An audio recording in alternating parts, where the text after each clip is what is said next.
दोस्तों मैंने आपको कल बताया था किसके बारे में, समचतुर्भुज के बारे में। और समचतुर्भुज में जो है हमने जो क्वेश्चन किए थे वो तो शायद आप लोगों को कवर हो गए होंगे, लेकिन दो क्वेश्चन और बच रहे हैं, वो आपको मैं करवाने वाला हूं। तो देखिए दो क्वेश्चन कौन से, समझना मेरी बात को ध्यान से। आपका क्वेश्चन इस तरीके से बनता है, एक मिनट रे, मार्कर ने भी जवाब दे दिया।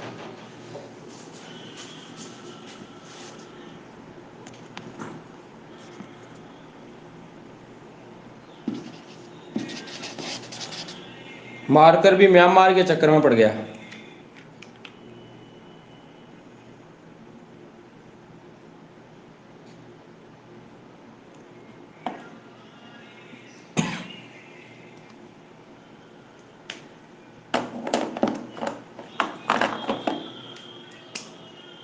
अच्छा, गुलशन अब जगह आ गया।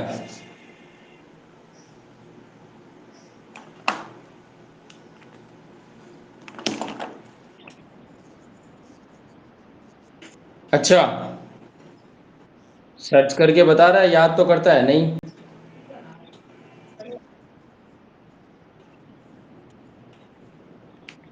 देखिए दोस्तों,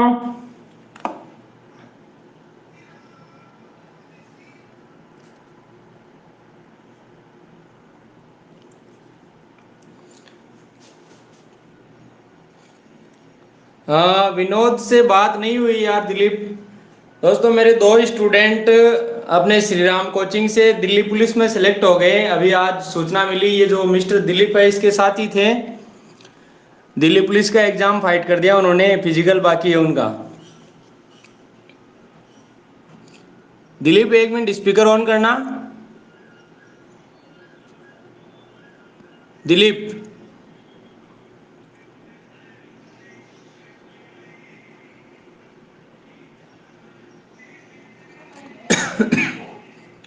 मिस्टर दिलीप,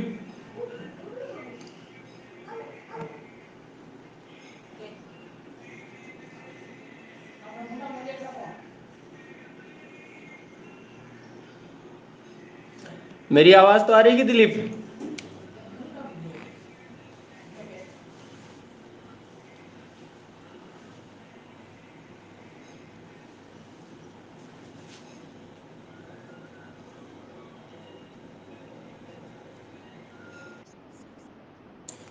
हाँ, स्पीकर ऑन नहीं हुआ शायद। दिलीप आवाज आ रही है कि मेरी?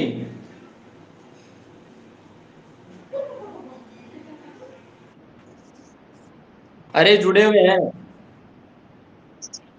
वापिस आ गए।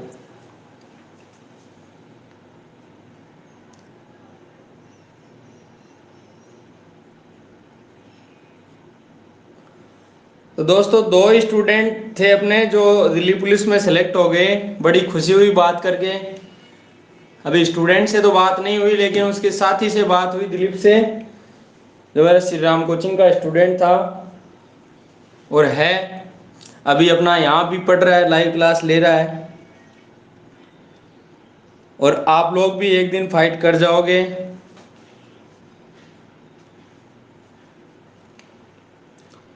अब चलते हैं दोस्तों। हाँ,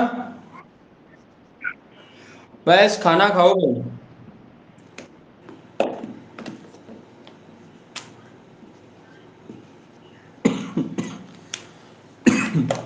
देखिए दोस्तों, यहाँ पर समझने वाले हैं अपन क्या, समचतुर्भुज के क्वेश्चन को।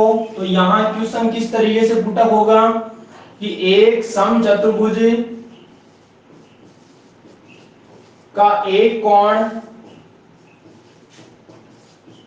कोण 60 डिग्री है तथा इसका परिमाप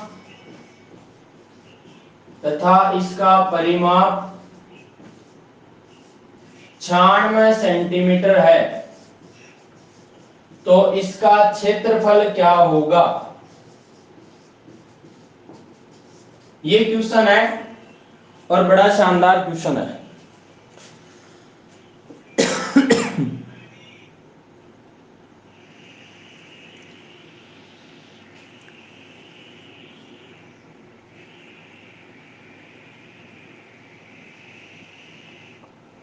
अब देखिए इस तरीके के क्वेश्चन को हम कैसे करेंगे।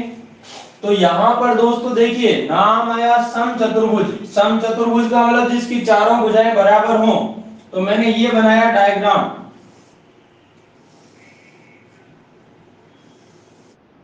हाँ जी।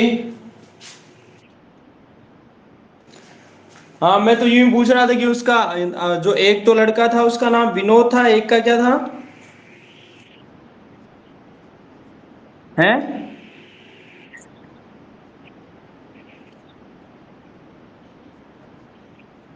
अच्छा नीलेश दत्त, उन दोनों का हो गया ना। चलो बधाई हो यार उनका, अच्छी बात है। आज उसके नीलेश के नंबर भी मेरे पास भेजना, बात करूंगा मैं।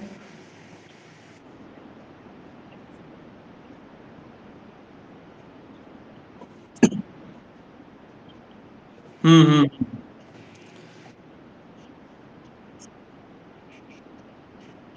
हाँ तो उनसे मैं बात करूंगा।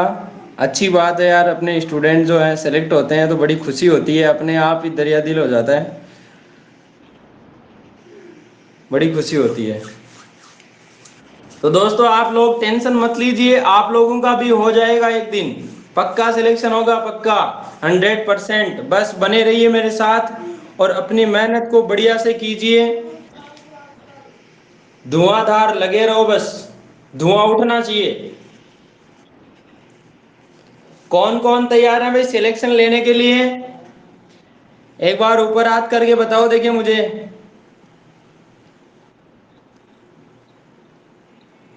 जयप्रकाश तैयार है, तरन्नुम, राखी शर्मा। बाकी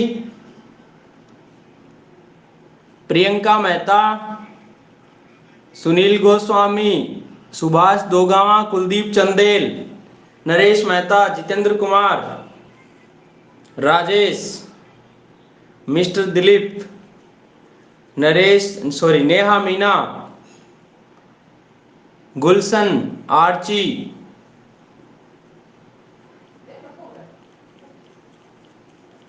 बस जनवेद।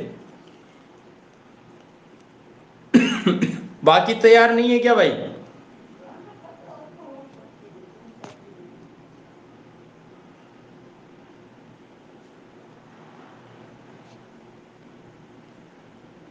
अब जो तैयार नहीं है वो भी तैयार हो जाएं। कमर कस लो और हो जाओ तैयार। मामला सिट फिट होने वाला है जल्दी। बस इस लॉकडाउन में ही इतना अपने आप को तैयार कर लो कि बस लॉकडाउन खुले और सरकार भर्ती करवाए और अपना सिलेक्शन, बस ये होना चाहिए मामला। Very good.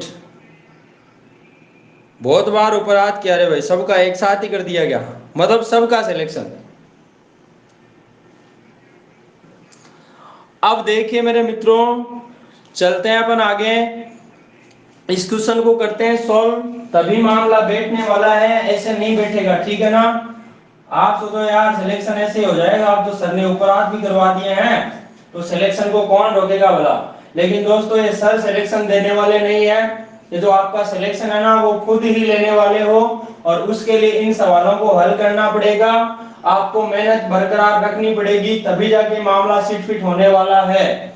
अब समझो मेरी बात को, क्या कहना चाहता है सवाल। एक समचतुर्भुज जिसका एक कोण कितना है दोस्तों, 60 डिग्री का है। यानी ये वाला कोण आपका 60 डिग्री है, ठीक है। ये वाला ले लो, कोई सा भी एक कोण इसका 60 डिग्री दे दिया।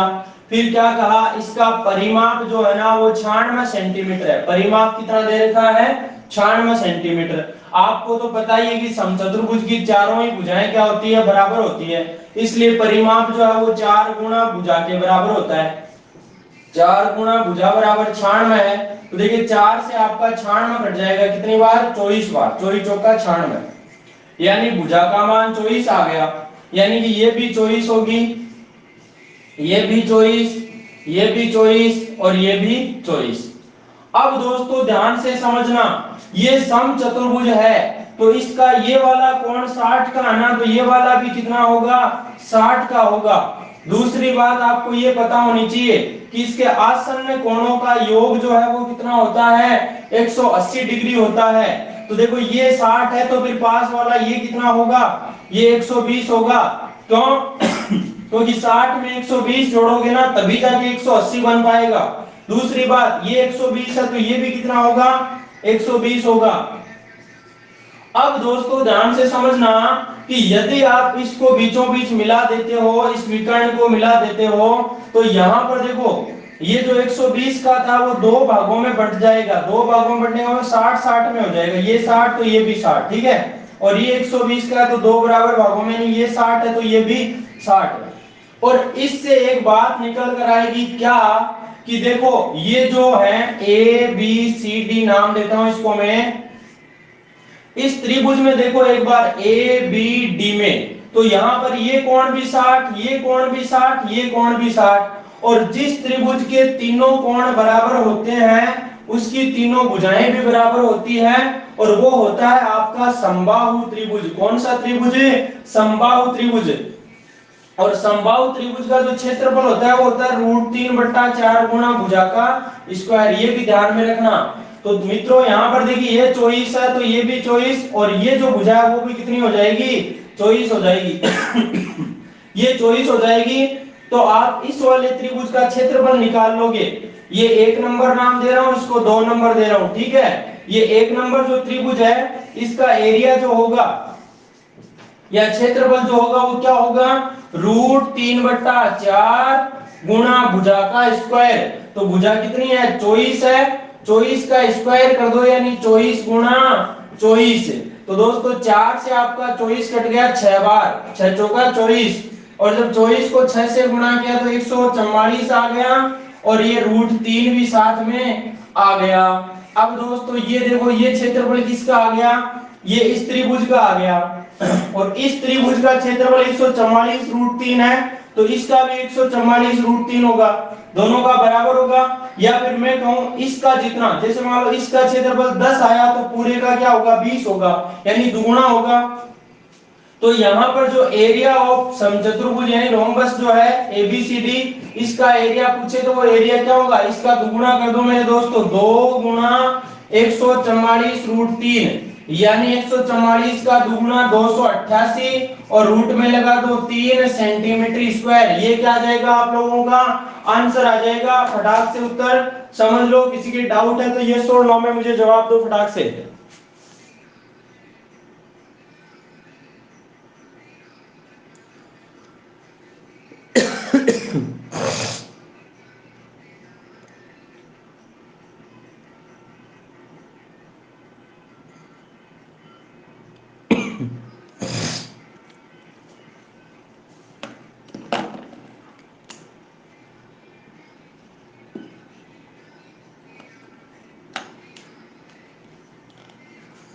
किसी के भी कोई समस्या है तो बताएं भाई।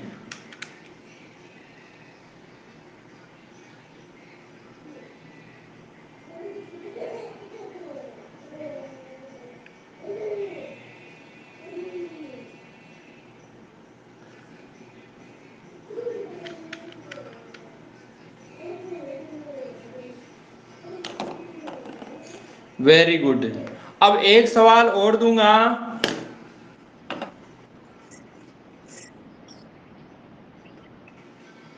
बताओ नेहा। हाँ हाँ,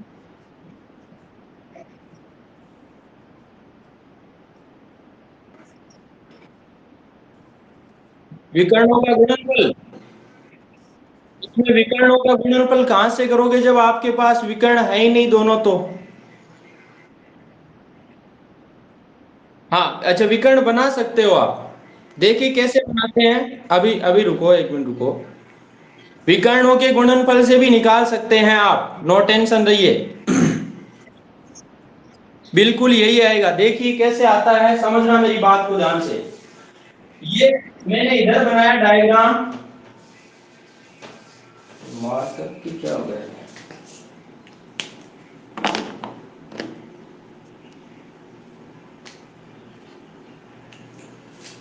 देखिए यहां पर ये मैं बना रहा हूं दूसरा आपका चतुर्भुज, और इसमें ये वाली भुजा 24 है, ये वाली भी 24 है, ये वाली भी 24 है और ये वाली भी 24 है। ठीक है, मार्कर बड़े परेशान कर रहे हैं।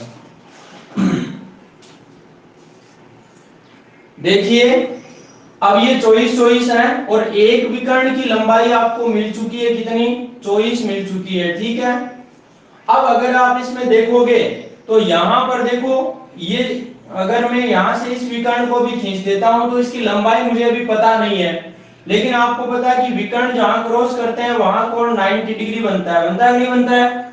और आपने देखा कि इस विकर्ण पूरे की लंबाई 24 है, तो इतना जो भाग होगा वो कितना होगा? 12 होगा। होगा कि नहीं होगा? ये 12 होगा, लेकिन इसका पता नहीं। तो देखिए क्या करोगे आप, इस त्रिभुज में देखो एक बार, इसमें ये जो 90 के सामने कर्ण है वो 24 है और एक ये 12 है आधार या लंब में से, और ये आपको निकालना है। तो इसका अगर मान निकालना चाहो तो इसका स्क्वायर बराबर क्या होगा? कर्ण का स्क्वायर माइनस इसका स्क्वायर यानी 12 का स्क्वायर। ठीक है, अब 24 का स्क्वायर होता है 576 माइनस 12 का 144। जब घटाओगे तो क्या आएगा? 6 में से 4 गया 2, 7 में से 4 गया 3, 5 में से 1 गया 4, यानी 432 आया। और आप जब इसका मान निकालोगे तो रूट हो जाएगा। अब रूट 432 क्या आ गया? इसका मान आ गया। अब इसको सरल करो एक बार, 432 के टुकड़े करो आप, टुकड़े करोगे तो क्या आएगा? देखो 2 के पहाड़े में 2 दूना 4, 2 एकम 2, 2 छठे 12, फिर 2 से कटेगा 2 एकम 2 108 बार, फिर 2 से 54 बार, फिर 2 से कितनी बार? 27 बार, फिर 3 से 9 बार, फिर 3 से 3 बार, फिर 3 से 1 बार। तो दोस्तों आपको देखो 2 का जोड़ा बन रहा है, यहाँ 2 का जोड़ा बन रहा है, 3 का जोड़ा बन रहा है, लेकिन इसका नहीं बन रहा। इसलिए आपको देखो यहाँ से 2 बार आ जाएगा, इसमें से 2 बार आ जाएगा, इसमें से 3 बार आ जाएगा, लेकिन ये 3 रूट में रह जाएगा। यानी कि 2 दूना 4 3 12, 12 रूट 3 क्या आ जाएगा? इसका मान आ जाएगा इतने से का मान। तो पूरा विकर्ण तो क्या होगा? 12 रूट 3 ये, 12 रूट 3 ये, तो पूरा विकर्ण होगा आपका 24 रूट 3। भाई इसका डबल हो जाएगा। तो देखो इसका क्षेत्रफल निकालना चाहोगे तो क्या होता है? 1/2 गुणा विकर्णों का गुणनफल। तो पहला विकर्ण कितना है? ये वाला था आपका 24, और दूसरा वाला है क्या? ये 24 रूट 3। आप देखिए सरल कीजिए, 2 से आपका 24 कट गया 12 बार, और जब 12 से गुणा करोगे तो 12 चौक 48, और 12 गुणा 24, 24 और 4 कितना? 28, यानी 288 रूट 3 सेंटीमीटर स्क्वायर आएगा। बताइए मेरी बात समझ में आई कि नहीं आई?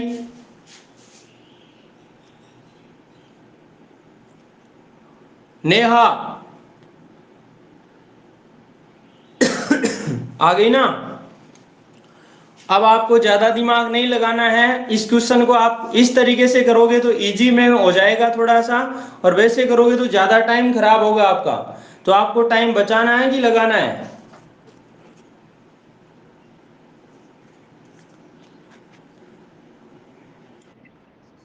हाँ ये है ना बात पतंजलि वाली।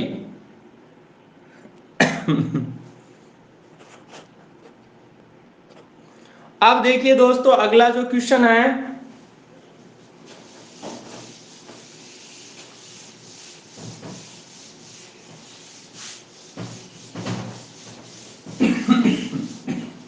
अगला क्वेश्चन किस बेस पे बना रहा हूं मैं? यहां पर मैंने क्वेश्चन बनाया क्या? एक समचतुर्भुज, एक समचतुर्भुज का परिमाप 52 सेंटीमीटर है तथा इसके विकर्णों की लंबाइयों का योग, बहुत शानदार, इंपॉर्टेंट लगा लेना क्वेश्चन के मेरे दोस्तों। लंबाइयों का योग दे दिया आपको क्या? 34 सेंटीमीटर है, तो इसका क्षेत्रफल क्या होगा? इसका क्षेत्रफल क्या होगा? ये वाली चीज आपको पूछी है, तो बता दो देखिए फटाक से।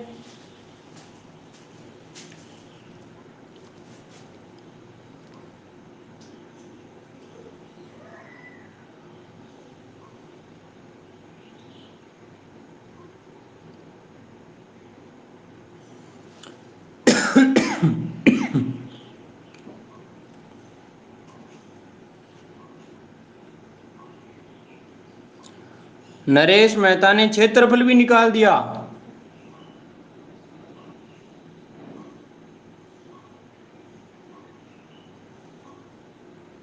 वेरी गुड रे, कितना जल्दी निकाला है ना।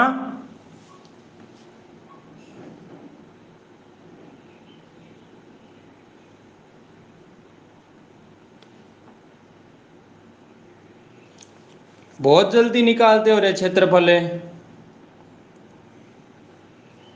भुजा तेरा आई है ना। मैं सोचा बड़ा ए लिखा है तो बड़ा ए का मतलब एरिया समझा मैं तो। इसका क्षेत्रफल बताना है। सवाल धांसू है कि नहीं है ये बताओ मुझे तो।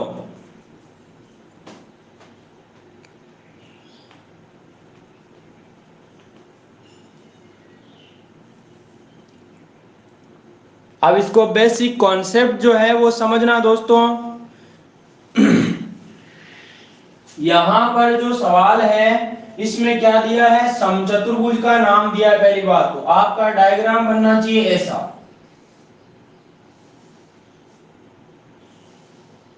यह है समचतुर्भुज एबीसीडी जिसकी चारों भुजाएं बराबर हैं। इसके बाद इसका परिमाप 52 दिया तो भुजा का मान अपने आप आ जाएगा। भुजा आ जाएगी 13 13, 13 चौक 52 आ गई। इसके बाद दो विकर्ण जो है दोस्तों, विकर्णों की लंबाइयों का योग, यानी ये वाला विकर्ण और ये वाला विकर्ण दोनों की लंबाई, मान लो इसकी लंबाई d1 है और इसकी लंबाई d2 है। तो यहां पर आपको दिया है कि d है 170, तो गड़बड़ है फिर। अब देखो दोनों विकर्णों की लंबाइयों का योग दिया है 34, तो मैंने यहां लिख दिया 34।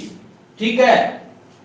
अब दोस्तों ध्यान से देखिए, d1 प्लस d2 का मान तो 34 आ गया, लेकिन हमें तो क्या चाहिए, क्षेत्रफल चाहिए।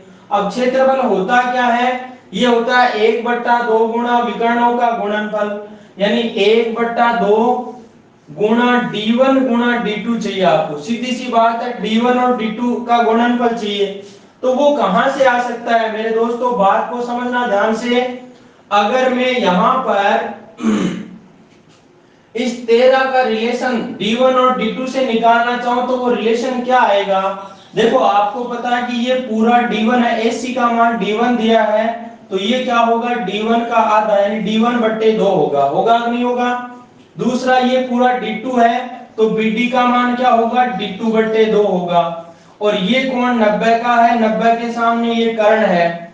तो आप जब इस बात को सरल करोगे तो देखिए ये आधार, ये लंब और ये कर्ण, तो d1/2 का स्क्वायर प्लस इस d2/2 का स्क्वायर वो किसके बराबर होगा, 13 का स्क्वायर के बराबर होगा।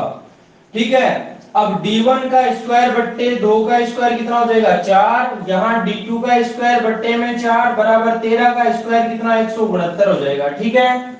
और ये 4 4 बट्टा में ये आ जाएगा एलसीएम, तो d1 का स्क्वायर प्लस d2 का स्क्वायर बराबर ये 4 चला जाएगा इसके गुणा में 169 के, यहां से हटा दिया मैंने, यहां गुणा में लगा दिया। ठीक है। तो d1 का स्क्वायर प्लस d2 का स्क्वायर जो है वो कितना आ जाएगा, 4 9 36, 16 चौक 64 और 3 कितना 67, यानी 676 सेंटीमीटर स्क्वायर। या सेंटीमीटर छोड़ो आप, तो ये देखिए 676 मान आ गया इसका। अब हमारे पास d1 square plus d2 square भी आ गया और d1 प्लस d2 भी आ गया। दोस्तों ध्यान से समझना मेरी बात को, जब आप इसका क्या कर दो, वर्ग कर दो, वर्ग करने पर कहीं ना कहीं ऐसा बन सकता है। तो देखो इसका इस साइड में वर्ग कर दो, इसका भी इस साइड में वर्ग कर दो, तो आपने देखा कि a प्लस b का होल स्क्वायर बन रहा है। तो देखो a का स्क्वायर प्लस b का स्क्वायर प्लस 2ab, a की जगह d1 है, b की जगह d2 है, और बराबर में 34 का स्क्वायर कर दो, कितना आ जाएगा, 1156 आ जाएगा। तो देखो d1 square plus d2 square का मान यहां से आ गया 676, जो मैंने यहां रख दिया, प्लस में है 2d1 d2 बराबर 1156। अब दोस्तों देखिए 676 को जब उधर भेजोगे तो माइनस में चला जाएगा, यानी देखो 6 में से 6 गया 0, 5 में से जाता नहीं तो 15 में से 7 गया 8, और यहां से फिर 10 में से 6 गया 4, 480 आ गया किसके बराबर, इसके बराबर, 2 d1 d2 के बराबर आ गया 480। 2 से जब इसको काटोगे तो कितना आ जाएगा, 480 का आधा आ गया 240। ये d1 गुणा d2 का मान आया है, लेकिन आपको तो क्षेत्रफल चाहिए। क्षेत्रफल होता है 1/2 गुणा d1 गुणा d2, मतलब विकर्णों का गुणनफल का आधा। तो 1/2 गुणा d1 गुणा d2 का मान कितना था, 240 था। तो 2 से आपका 240 कट गया 120 बार, यानी 120 सेंटीमीटर स्क्वायर आपका आंसर आएगा। समझ में आई मेरी बात?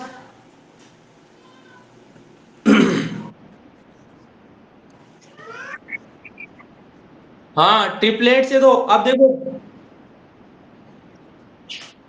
शॉर्ट, इसका शॉर्ट क्या है, देखो आपको दे रखा है कि क्या, 52 दे रखा है परिमाप।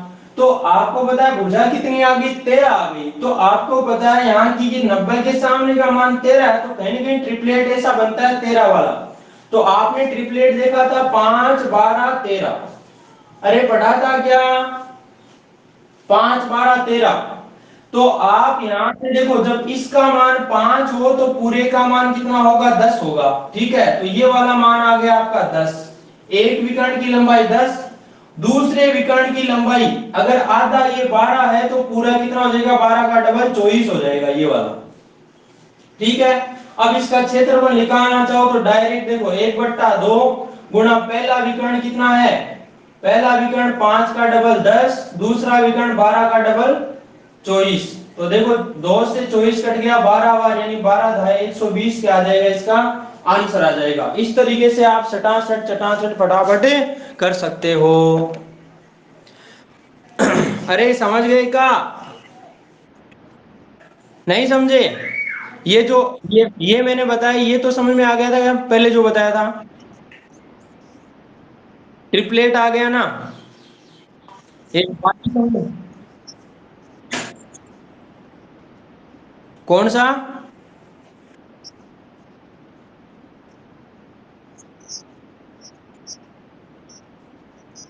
रीटू बटे रीटू का है? अच्छा ये,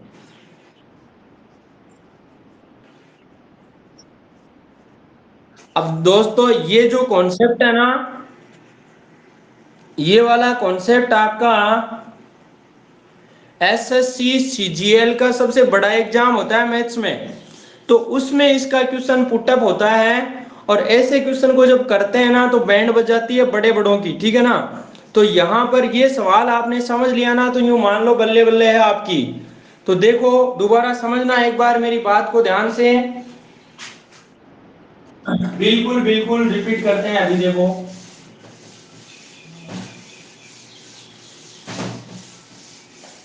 देखो पहली बात तो आपके ये दिमाग में आनी चाहिए कि जब d1 प्लस d2 का मान आ जाए ना आपके, d1 प्लस d2 का मतलब विकर्णों की लंबाई का योग, तो आपको पक्का कहीं ना कहीं इसका वर्ग बनने वाला है। तो इसका वर्ग करोगे ना आप, तो दोनों साइड में करना पड़ेगा। ये d1 का वर्ग करोगे प्लस d2 का स्क्वायर करोगे, फिर 2 गुणा d1 गुणा d2 आ जाएगा, ये बन गया a प्लस b का होल स्क्वायर, ठीक है। और 34 का स्क्वायर होता है 1156। इतनी सी बात में किसी की कोई समस्या होनी नहीं चाहिए। फिर बात आती है कि इसकी परिमाप आपको 52 दे रखी है, तो कहीं ना कहीं भुजा का मान 13 होगा। और इस बात को समझना आप ध्यान से, ये जो समचतुर्भुज है इसकी भुजा 13 है, ये भी 13, ये भी 13 और ये भी 13। और दोनों विकर्णों की लंबाई मैंने d1 और d2 मानी है, यानी ये वाला विकर्ण d1 है तो ये वाला d2 है, ठीक है। तो यहां पर देखो इसका मान क्या होगा, d1 का आधा हो जाएगा, यानी d1 बट्टे 2। और ये वाला d2 था तो इसका आधा, ये कितना हो जाएगा, d2 बट्टे 2 हो जाएगा। और ये कोण 90 है, तो 90 के सामने होता है कर्ण। तो आपका फॉर्मूला पाइथागोरस प्रमेय वाला क्या, आधार का स्क्वायर प्लस लंब का स्क्वायर बराबर 90 के सामने कर्ण का स्क्वायर। यानी आधार आपका क्या, d1 बट्टे 2 का स्क्वायर प्लस ये d2 बट्टे 2 का स्क्वायर बराबर 13 का स्क्वायर 169। तो आप जब स्क्वायर करोगे तो ये तो d1 का स्क्वायर हो जाएगा और ये d2 का स्क्वायर हो जाएगा, और नीचे दोनों के 2 का स्क्वायर 4, यहां भी 4 तो लेस आ जाएगा 4 और ऊपर वाले डायरेक्ट जुड़ ही गए बराबर 169। और ये 4 चला जाएगा इसके गुणा में, यानी d1 का स्क्वायर प्लस d2 का स्क्वायर का मान कितना आ जाएगा, 4 गुणा 9 36, 16 चौक 64 और 3 67, यानी 676 आ जाएगा। और ये वाला मान कहां रख दोगे, यहां रख दोगे डायरेक्ट। ये 676 मैंने यहां रख दिया प्लस 2 गुणा d1 गुणा d2 यहां है ही बराबर 1156। जब इस 676 को उधर भेजूंगा तो माइनस का हो जाएगा, यानी 2 गुणा d1 गुणा d2 का मान क्या आ जाएगा, 1156 में से 676 घटाया 6 में से 6 0, 15 में से 7 8 और ये 480 आ जाएगा। ठीक है, 2 के भाड़े से 480 कटा 240 बार। तो आपका जो क्षेत्रफल होता है वो होता है 1/2 गुणा d1 गुणा d2, यानी विकर्णों का गुणनफल। तो यहां से सीधी सी बात है 1/2 गुणा d1 d2 का मान 240 है, तो 2 से आपका 240 कट जाएगा, कितना आ जाएगा 120 सेंटीमीटर स्क्वायर आ जाएगा। अब शायद मेरी बात आप लोगों की समझ में आ गई है।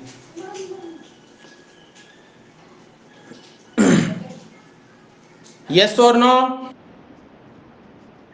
हाँ अभी बताऊं तो सांस तो लेने दो मुझे। ये तो समझ गए ना पूरे?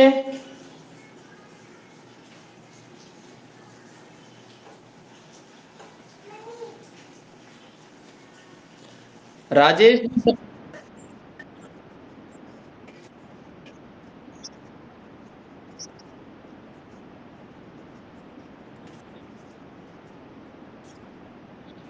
भाई इनमें से कोई सी भी चीज दी हो सकती है आपको। जैसे यहाँ पर आपको विकर्णों की लंबाई का योग भी पूछ सकता है, विकर्णों की लंबाई का ये वर्गों का योग देकर। हाँ राजेश जी बताइए। एक मिनट। हैं? राजेश जी समझ में आ गया क्या? वेरी गुड, फिर तो बल्ले बल्ले है अपनी। अब देखो दोस्तों, ट्रिपलेट से और बता देता हूँ, वो इजी हो जाएगा थोड़ा सा। देखिए, ट्रिपलेट का मतलब अंदाजा, ठीक है, ये अंदाजे वाला काम होता है यहाँ पर। तो यहाँ पर समझना, ये 5 12 13 ट्रिपलेट है, क्या पता ये काम आ जाए, ये अंदाजा लगाएंगे अभी हम। ये जो है ये समचतुर्भुज है जिसका परिमाप 52 है, तो भुजाएं 13 13 आ जाएंगी। ठीक है, अब बात करें विकर्णों की, तो विकर्णों की लंबाई क्या क्या आ सकती है। देखिए आपको पता है कि विकर्णों की लंबाई का योग 34 दे रखा है। तो यहाँ पर देखो, ये 5 12 13 क्या चीज है, ये 13 है, तो इसका मतलब ये 5 है, तो ये कितना होगा, 12 होगा। ठीक है ना? अब एक बार सोच के देखो, जब ये 12 है तो ये भी 12 होगा, यानी पूरा जो विकर्ण है वो कितना बना, 24 बना। दूसरा ये 5 है तो ये भी 5 बनेगा, यानी पूरे विकर्ण की लंबाई जो बनेगी 5 और 5 कितने बनेगी, 10। और एक बार सोचो कि अगर पहला विकर्ण 24 है, दूसरा 10 है, दोनों को जोड़ने से क्या 34 बनता है क्या? अगर बन रहा है, इसका मतलब मामला सिट फिट हो गया है, यानी ट्रिपलेट से काम हो जाएगा। अब दोस्तों देखो, हमें निकालना है इसका क्षेत्रफल। तो क्षेत्रफल क्या होता है, 1/2 गुणा विकर्णों का गुणनफल। तो पहला विकर्ण आपका 10 गुणा दूसरा विकर्ण कितना, 12 और 12 कितना हो गया, 24। तो 2 के पहाड़े से जब आप 24 को काटोगे तो 12 बार कट जाएगा, और 12 गुणा 10 कितना हो जाएगा, 120 सेंटीमीटर स्क्वायर आ जाएगा। और ये आपका आंसर आ जाएगा किसका, क्षेत्रफल का। ये है फास्ट, सुपर फास्ट तरीका।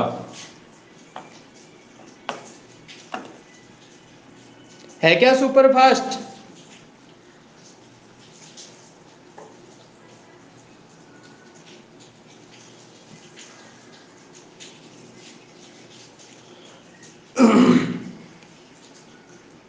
बुलेट की तरह MX टकाटक।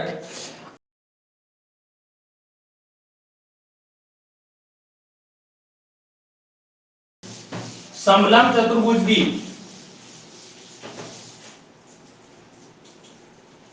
समलंब चतुर्भुज समलंब चतुर्भुज को इंग्लिश में बोलते हैं ट्रेपेजियम।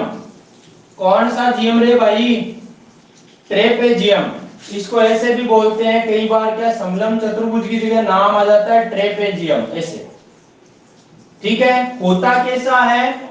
बिल्कुल रसगुल्ले जैसा। ठीक है, ऐसा होता है। देखो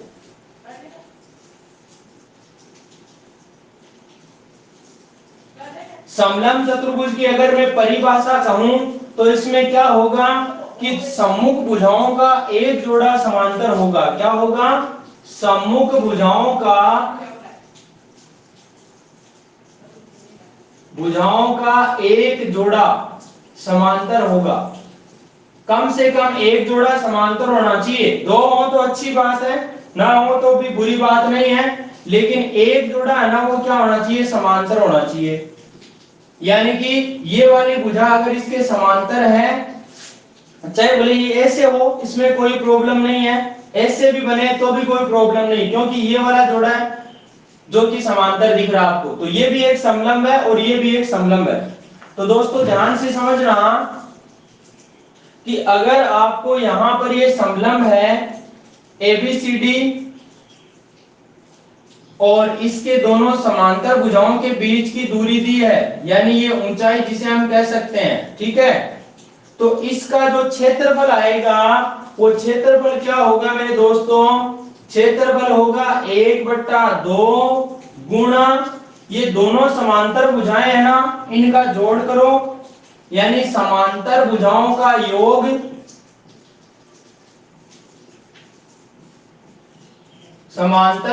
का योग और इसके गुणा में ये चीज आ जाएगी ऊंचाई, ये आ जाएगी ऊंचाई। और दोस्तों स्टार वाली बातें हैं दो, कि एक अगर आपका कोई समलंब है और इस समलंब में क्या कर दिया जाए कि जो ये जो असमांतर भुजाएं हैं, ये तो दोनों समांतर थी, और असमांतर भुजाओं के मध्य बिंदु ले लिए जाएं।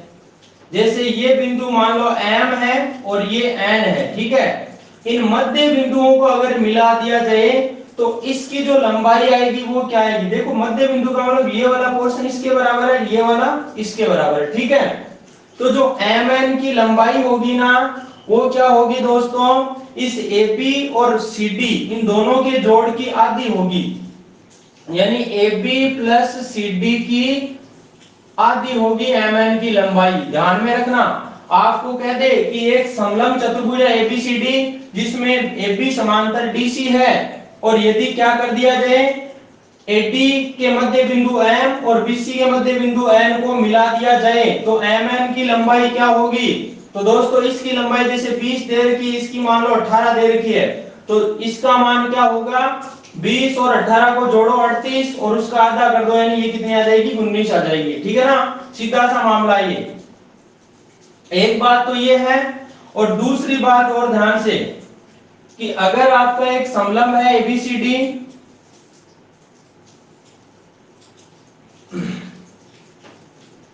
ABCD एक समलंब है जिसमें ये दोनों मैंने विकर्ण खींच दिए जो O पर क्रॉस करते हैं। ठीक है, ये इसके समांतर है। अब दोस्तों क्या होगा कि अगर आप ऐसी विकर्ण जो है इसका मध्य बिंदु ले लो जिसको नाम दे दिया मैंने P, और जो BT है उसका मध्य बिंदु ले लिया मैंने क्या? Q, और P और Q को मिलाने पर जो लंबाई आएगी वो लंबाई कितनी होगी? तो ध्यान से देखना दोस्तों, अगर आपकी दोनों ये असमांतर भुजाओं के मध्य बिंदुओं को मिलाने वाली रेखाखंड की लंबाई पूछे तो दोनों का जोड़ बट्टा 2 करना है। और अगर विकर्णों के मध्य बिंदु ये P और क्या चीज Q क्या चीज है? विकर्णों के मध्य बिंदु हैं, तो PQ की जो लंबाई आएगी वो क्या आएगी? AP में से DC को घटा दो, AB माइनस DC बट्टा 2 कर दो, ये PQ की लंबाई आएगी। दोस्तों इतनी सी बात को छाप लो फटाक से, या फिर स्क्रीनशॉट ले लो, फिर चलते हैं आगे। आया क्या आनंद?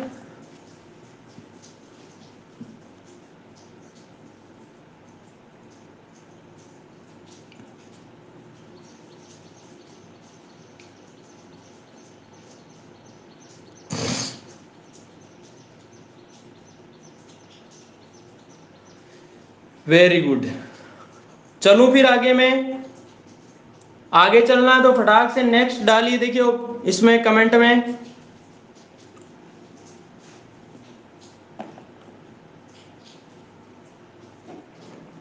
अब देखिए दोस्तों,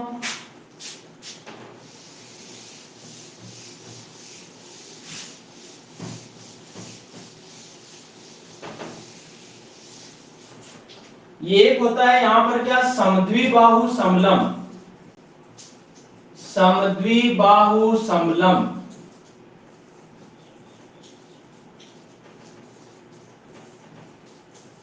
तो इसमें क्या होता है कि इसकी दो भुजाएं बराबर होती है। कौन सी? जो असमांतर होती है ना, वो वाली। ये जो है डायग्राम ऐसा ही बनेगा, ये एबीसीडी जिसको नाम दे रहा हूं मैं, और इसमें होगा क्या, ये तो इसके समांतर होगी, और ये जो एटी है ना, वो बीसी के बराबर होगी। जैसे इसकी लंबाई 10 है तो इसकी लंबाई भी कितनी होगी, 10 होगी। और दोस्तों इस समद्विबाहु समलम में होता क्या है, जो इसके विकर्ण है ना, इन विकर्णों की लंबाई बराबर होती है। समद्विबाहु समलम में देखो AD बराबर BC है, तो यहां पर क्या होगा, यहां पर AC है ना, वो भी BD के बराबर होगा। AC भी BD के बराबर होगा। दूसरी बात दोस्तों, यहां से यदि मैं इसका क्षेत्रफल निकालना चाहूंगा, तो इसमें आपको ये भुजा और ये भुजा दे रखी हो, तो इसका क्षेत्रफल कैसे निकालें या विकर्ण कैसे निकालें, तो ध्यान से समझना। जब मैं इसको डायरेक्ट ऐसे मिला देता हूं, और मान लो इसकी लंबाई आपकी कितनी है, 30 है, या फिर 32 मान लेता हूं। इसकी लंबाई 32 है और इसकी मान लो कितनी है, 20 है। ठीक है, तो दोस्तों इसमें होगा क्या कि ये जो लंबाई है 32, तो 32 में से 20 तो यही हो गई, 20 ये हो गई, तो फिर बची कितनी, 32 में से 20 गया, 12 बचा। तो दोस्तों ये वाला जो पोर्शन बचा ना, ये वाला, ये दोनों पोर्शन भी बराबर होंगे। बराबर होंगे इसलिए ये जो 32 में से 20 गया यानी 12 बचा, तो दोनों के कितना कितना आएगा, तो इसका मान भी 6 होगा और इसका मान भी कितना होगा, 6 होगा। 6 और 6 देख लीजिए, 20 और 6 26, 26 और 6 कितना, 32। ये वाली बात ध्यान में रखनी है। और यहाँ कोण 90 का बन रहा है, तो दोस्तों इसमें अगर मान लो ये भुजा जो है इसकी लंबाई आपको दे रखी है और आपको ऊंचाई पूछ ले, तो ऊंचाई आप निकाल सकते हो कैसे, पाइथागोरस प्रमेय से। 90 के सामने कर्ण है, ये आधार हो गया, ये लंब, ऊंचाई निकाल कर आप इसका क्षेत्रफल निकाल सकते हो। तो इसका स्क्रीनशॉट ले लीजिए एक बार फटाक से। और इसके अलावा एक बात बता दूं कि ये वाला जो एरिया ना, ये वाला और ये जो नीचे बन रहा है, ये दोनों समरूप होंगे। ये दोनों त्रिभुज क्या होंगे, समरूप होंगे। यानी त्रिभुज जो है COD, वो समरूप होगा त्रिभुज किसके, AOB के। समरूप का मतलब इनकी संगत भुजाएं जो हैं वो समानुपाती होंगी और संगत कोण बराबर होंगे। यानी ये जो कोण D है यहाँ वाला, ये तो इसके बराबर होगा, ये जो C है वो इसके बराबर होगा, और ये जो O है वो इसके बराबर होगा यहाँ वाला। ठीक है, इतनी सी बात समझनी थी आप लोगों को। छाप लीजिए फटाक से।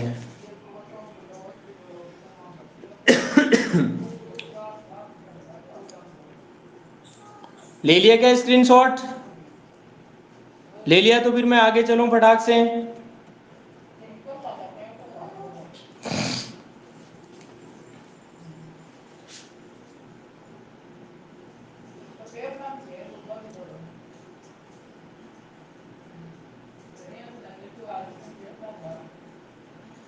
अब देखिए दोस्तों आगे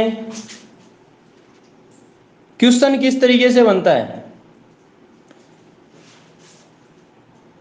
क्या हुआ नरेश, जब क्वेश्चन आएगा तब समझ में आ जाएगा समधी भाव वाला, ठीक है ना, नो टेंशन रहो आप।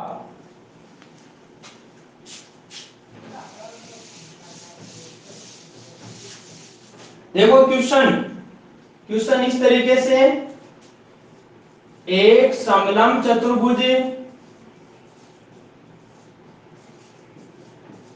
की समांतर भुजाएं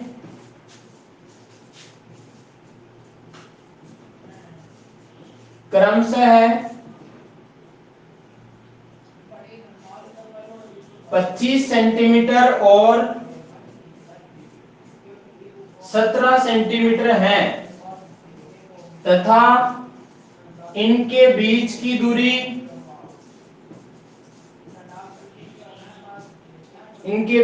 दूरी 8 सेंटीमीटर है, तो इसका क्षेत्रफल क्या होगा।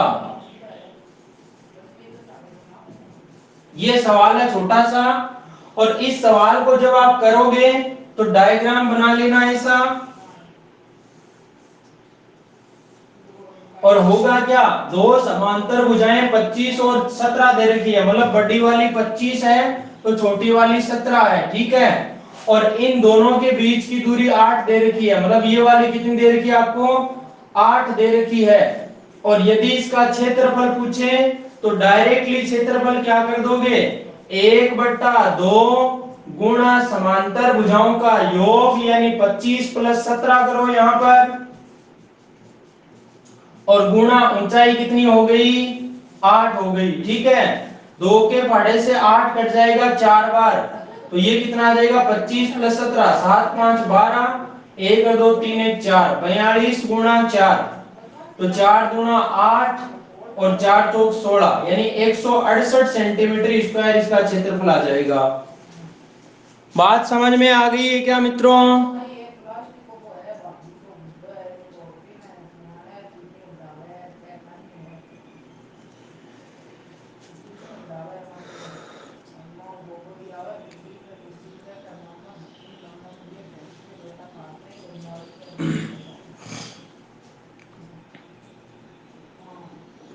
अब होता क्या है दोस्तों, इस सवाल में आपको कोई दो बातें, सॉरी एक बात छुपा भी ली जाती है और पूछ ली जाती है। क्या छुपा ली जाती है, जैसे इसकी ऊंचाई न देकर आपको क्षेत्रफल दे दिया जाता है, या फिर समांतर भुजाओं में से एक भुजा न देकर क्षेत्रफल दे दिया जाता है, तो भी आप निकाल सकते हो। बस एक ही चीज ध्यान में रखनी है, 1/2 गुणा समांतर भुजाओं का योग गुणा ऊंचाई, ठीक है ना।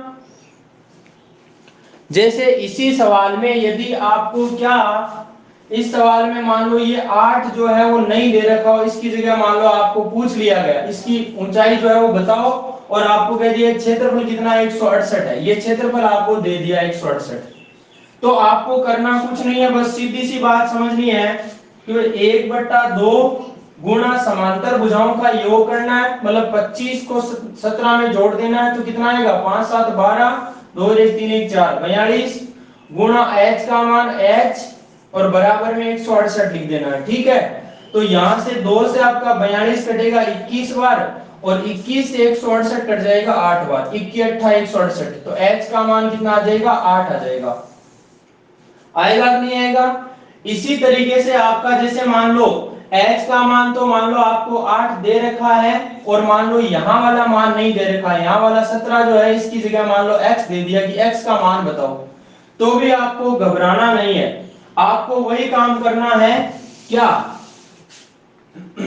1/2 गुणा समांतर भुजाओं का योग, तो एक समांतर भुजा तो 25 है, प्लस दूसरी का पता नहीं क्या लिख दी मैंने x, और गुणा ऊंचाई दे रखी है 8, बराबर क्षेत्रफल कितना 168, तो दोस्तों 2 से 8 कट गया 4 बार, 4 से इसको काटो तो 4 दूना 4 चौक 16, और 4 दूना 8 42 आ गया, तो देखो 25 + x बराबर 42 है, तो बताओ 25 में कितना जोड़ूं ताकि 42 आ जाए, तो x का मान कितना आ जाएगा, 17 आ जाएगा, ठीक है ना। या फिर आप 25 को उधर घटा दीजिए 42 में से, तो 17 ही आएगा। तो यहां पर आपका किसी भी तरीके से क्वेश्चन बन जाए, आपको फंसना नहीं है मेरे दोस्तों।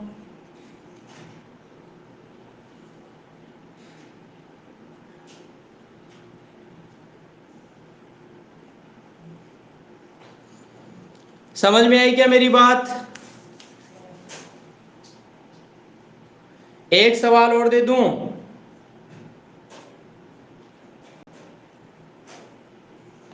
देखिए,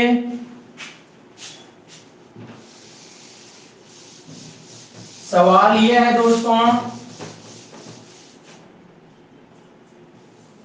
एक समलंब चतुर्भुज की समांतर भुजाएं 5:3 के अनुपात में है,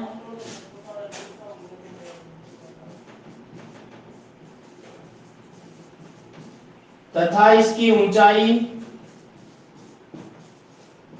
या समांतर भुजाओं के बीच की दूरी 10 सेंटीमीटर है, और क्षेत्रफल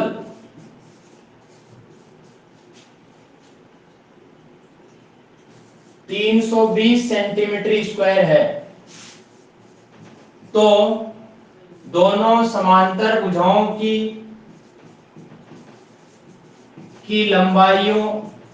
लंबाइयां क्रमशः क्या होंगी? ठीक है, दोनों समांतर भुजाओं की लंबाइयां बतानी है। ठीक है, जल्दी से बताओ, देखें, फिर चलते हैं रीजनिंग की क्लास में। एक समलंब चतुर्भुज में जो समद्विबाहु समलंब का क्वेश्चन बचा है, वो हम कल की क्लास में कर लेंगे, और फिर हम कल पढ़ेंगे वृत्त।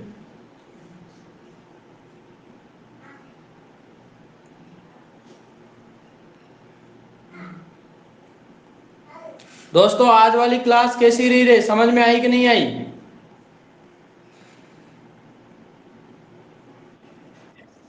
हाँ,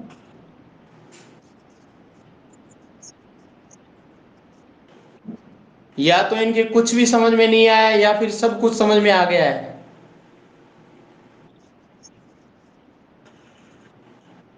आज विक्रम भैया के या तो कुछ भी नहीं समझ में आया है, या फिर सब कुछ ही समझ में आ गया है।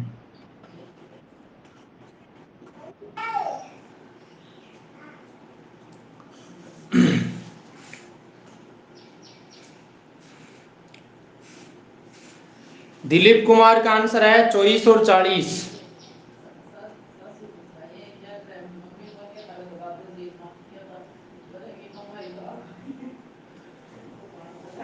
प्रियंका का भी 40 और 24। अब देखिए दोस्तों, मैं बता ही देता हूं आप लोगों को। यहां पर कहा कि एक समलंब चतुर्भुज जिसकी समांतर भुजाएं 5:3 में है। देखो, अगर आप लोगों के कॉन्सेप्ट क्लियर हो जाए तो सवाल चाहे कैसे आ जाए, आपकी दिक्कत नहीं आने वाली है। कुल मिला के बात ये कि कॉन्सेप्ट आप लोगों को क्लियर होना चाहिए, वो मैं करवा के छोड़ूंगा। ठीक है ना? तो यहां पर देखो, अगर बड़ी वाली भुजा अगर 5 के मानता हूं, तो ये छोटी वाली क्या होगी? 3 के होगी। देखो, इसको मैं 5 के मान लिया, इसको 3 के मान लिया। ठीक है, ये 5 के, ये 3 के, और दोनों के बीच की दूरी यानी ये कितनी दे रखी है आपको? 10 दे रखी है। कितनी दोस्तों? 10। और इसका क्षेत्रफल दे रखा है 320। ये 320 इसका एरिया दे रखा है।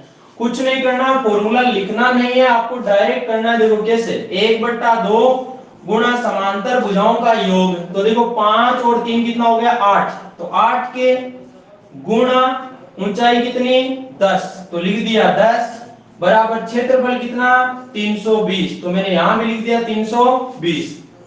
अब 2 के पहाड़े से 8 कट गया 4 बार, और ये 0 से इधर 0 कट गया, 4 के पहाड़े से 32 भी कट गया 8 बार। तो देखिए के का मान जो आया वो कितना आ गया? 8 आ गया। जब के का मान 8 आ गया, सवाल एक ही लाइन में हो चुका है। के का मान 8 आ गया, तो यहां के का मान रखो 8। तो 5 गुणा 8 कितना आ जाएगा? 40। और ये 3 गुणा 8 यानी 8 3 24 सेंटीमीटर। जिन जिनका ये जवाब आया है उनको बहुत गणो गणो शाबाश, शिकरी भाषा में। ठीक है ना? समझ में आएगी मेरी बात या को नहीं आई?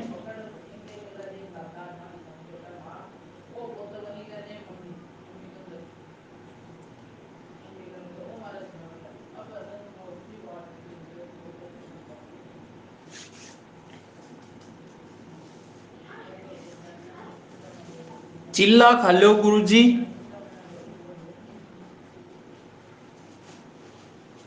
आ चिल्ला काहे चीज हो भाई जयप्रकाश?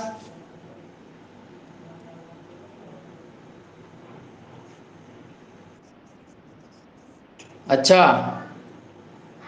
आज मैडम को कहना पड़ेगा फिर तो।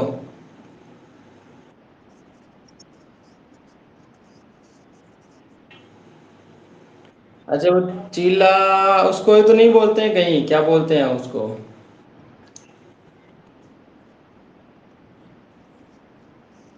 अच्छा गुलगुले।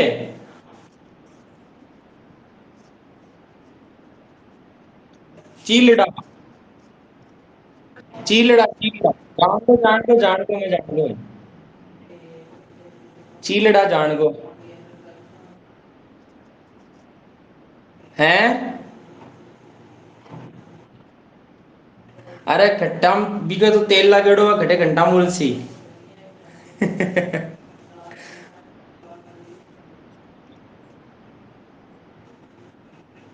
कंठा में कोनी उलझे। गुलगुलार बड़ा। हाँ जी।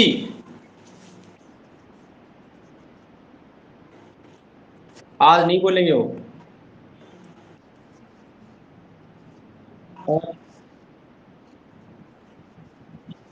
आज रूस क्या विक्रम भैया आज। चलो चलो चलो चलो, हम तो भूल ही गए रीजनिंग की क्लास को। अरे चलो फटाफट, छोड़ो क्लास, रीजनिंग में आ जाओ फटाफट सभी। बाय।